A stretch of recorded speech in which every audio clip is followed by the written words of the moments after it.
পূর্ব বর্ধমান জেলা বিজেপির পক্ষ থেকে সাংসদ খগেন মুর্মু বিধায়ক শঙ্কর ঘোষের ওপর হামলার প্রতিবাদে শুক্রবার পূর্ব বর্ধমান জেলাশাসক করণ অভিযান ও জেলাশাসককে ডেপুটেশন দেওয়াকে কেন্দ্র করে ধুন্ধুমার পরিস্থিতি হলো পূর্ব বর্ধমান জেলার জেলাশাসক করণের সামনে। এদিন বিজেপি কর্মীরা বর্ধমান স্টেশন থেকে মিছিল করে জেলাশাসকের কার্যালয় অভিমুখে রওনা দিলে কার্জন গেট চত্বরে জেলাশাসক করণের অভিমুখে বাঁশের ব্যারিকেড করে পুলিশ পথ আটকায়, আর তাতেই খণ্ডযুদ্ধ বাধে পুলিশ ও বিজেপি কর্মীদের মধ্যে। বাঁশের ব্যারিকেড ভাঙার চেষ্টা চলে বিজেপি কর্মীদের পক্ষ থেকে। বাঁশের ব্যারিকেড ঘিরে রাখে বর্ধমান জেলা পুলিশের বিশাল পুলিশ বাহিনী, আর এতেই শুরু হয় পুলিশের সঙ্গে বিজেপি কর্মীদের ধস্তাধস্তি। এই ধস্তাধস্তির কারণে গোটা বর্ধমান শহরে উত্তেজনা ছড়ায় মুহূর্তের মধ্যে। আজকের এই মিছিলে উপস্থিত ছিলেন বিজেপি নেতা রাহুল সিনহা ও পূর্ব বর্ধমান জেলার বিজেপির সাংগঠনিক সভাপতি অভিজিৎ দাস সহ বিজেপির নেতা কর্মী বৃন্দরা। পূর্ব বর্ধমান থেকে সমীর কুমার পাত্রের report, crime press Bengal news.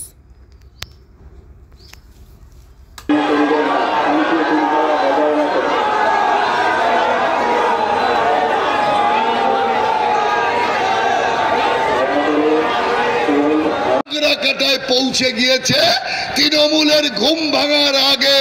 Trinamool যখন ঘুমিয়ে রয়েছে, আমরা তখন মানুষের পাশে টান নিয়ে পৌঁছে গেছি। তৃণমূল এটা সহ্য করতে পারছে না, যে কারণে তৃণমূল ক্ষিপ্ত।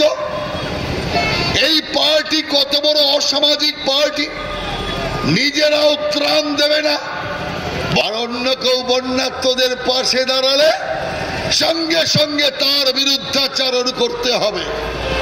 কালকে আমাদের বিরোধী দলের নেতা শুভেন্দু অধিকারী গিয়েছিলেন উত্তরবঙ্গে ত্রাণ বিলি করতে ধূপগুড়িতে।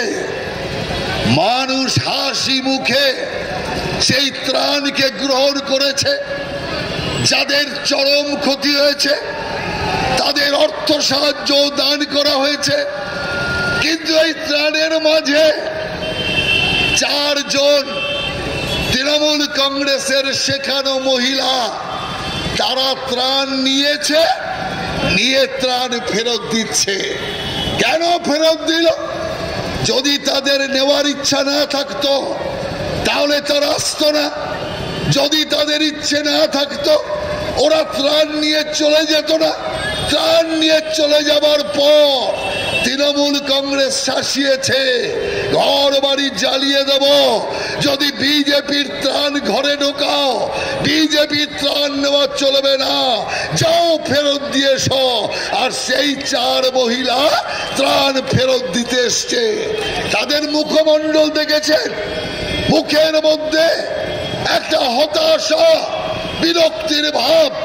যে সেবা করতে এসছে তার সেবাকেও আমাদেরকে প্রত্যাখ্যান করতে হয়েছে।